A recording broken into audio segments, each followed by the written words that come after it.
everyone. I'm so glad you're here listening to my podcast. Just one question.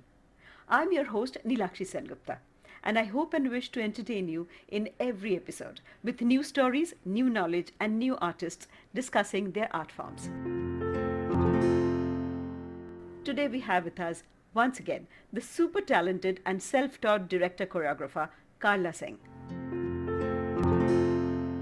Many of you have requested me to ask her this question, and here it is, the most exciting one for all of us, Karla. We want to know about your complete creative process, from the day you start to the day of the performance. What goes on in your mind when you're directing a play or a musical? The biggest challenge is, quite honestly, when you start a production, is getting over the overwhelming fear that there's so much to do and will it happen?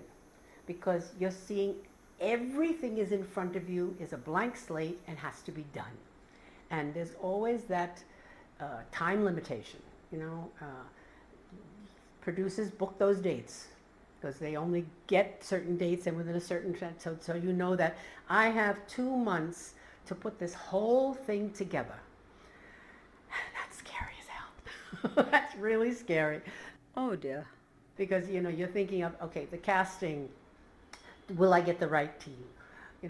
Deciding what I'm going to do, what is my sets going to be? Because very often abroad, I know they start much earlier. They conceptualize the whole thing, and then when they kind of have it together, then they book their halls and they get a time frame, and But here, everything comes into a much tighter, time frame.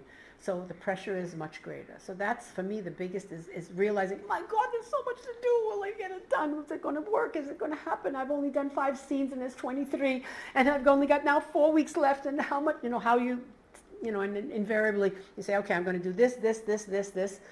On Monday I'll do this. On Tuesday I'll do that.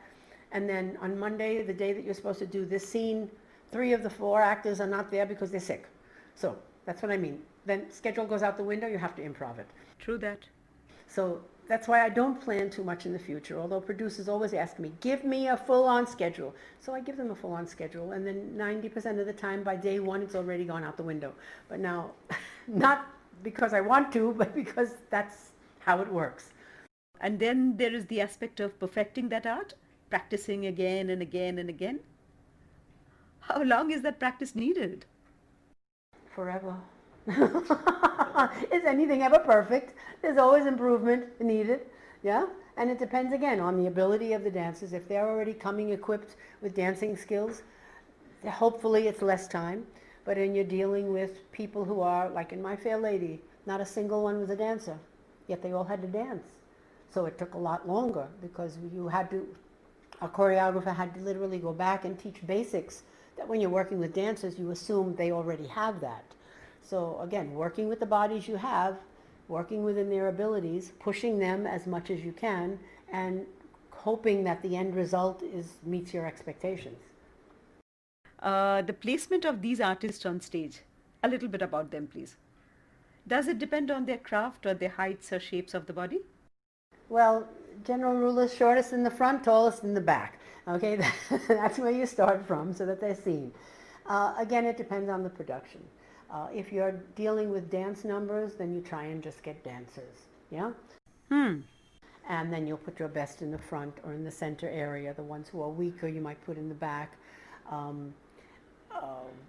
By and large, your dancers, if they are dancers, they're usually not overweight, where they'll really be huge. In My Fair Lady, for example, as I said, they weren't dancer production numbers, they were all characters. It was ensemble. So the sizes were not that important because they weren't being portrayed as dancers so much as characters. So they were townspeople or they were aristocrats or whatever, so if they were heavy, well, that's the way they were. And if they carried it off in style, then it works. Because when you see a dance number of dancers, then you have an expectation of thin, long legs, and you cast accordingly for dancers. But in the last couple of productions, they were meant to be characters. And so we looked for, when we did My Fair Lady and when we did Sound of Music, the nuns were all the ensemble and they didn't really have to dance. But I wanted the larger ones, the older ones, to reflect the reality of the scene that they were in. They're not all young and beautiful and long legs. They're sizes and shapes and tall and short, and that didn't matter, you know? Ah, now I'm beginning to understand.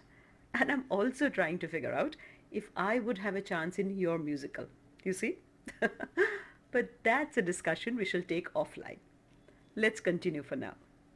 So again, working within the production and the bodies that you have and your vision of what you're looking for. So maybe some people would want all the nuns to look alike and be the same, but for me, no.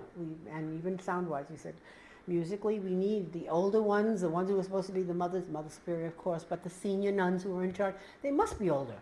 So you have to find older women. So they won't be, they won't. They will be your average normal person, and that's how it should be. So you work within your production to get the end result that, again, you envision for your play. Quite a bit of madness there, I see. But within all that confusion, there must always be that one moment of satisfaction that holds it all together, isn't it?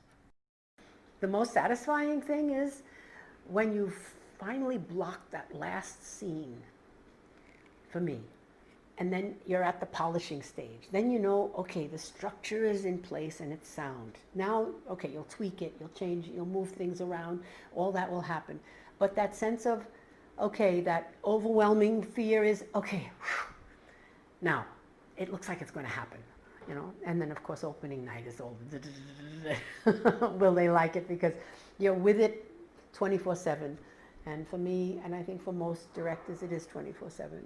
Whenever I'm doing musical theater, my biggest thing is that I fall asleep listening to sounds in my head. I wake up the first thing in the morning to those sounds of those songs in my head. I find myself singing them whether I want to or not at all times of the day or night. It's like, go away, give me 2 minutes of something else. But it just doesn't go. Okay.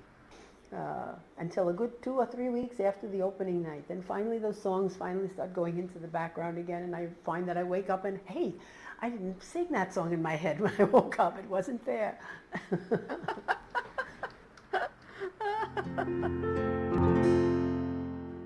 And then once again, it would be time for a new script, a new plan, and new actors. And the beginning of the madness all over again. You obviously love what you do, Karla, and our heartfelt gratitude for sharing it all with us. I'll be back for more soon. Keep the stories coming, Karla. Till then, this is Neelakshi Sengupta signing off from Just One Question. Stay cool.